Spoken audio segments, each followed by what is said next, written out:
கல்கி படம் பார்த்துட்டு வரேன். என்னை பொறுத்தவரையிலும் நான் அதில் வந்து ஒரு சின்ன சில மணித்துளிகள் நிமிஷங்கள் தான் நான் இந்த படத்தில் வரேன். எனக்கு இனி வேலை தொடங்கிறது வந்து பார்ட் 2ல் தான்.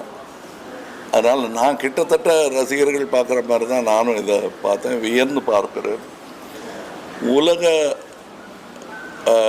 என்டர்டெயின்மெண்ட் அதை நோக்கி இந்திய சினிமா நகர்ந்து கொண்டிருக்கிறது என்பதற்கான பல அடையாளங்கள் சமீப காலங்களாக வந்து கொண்டிருக்கின்றன.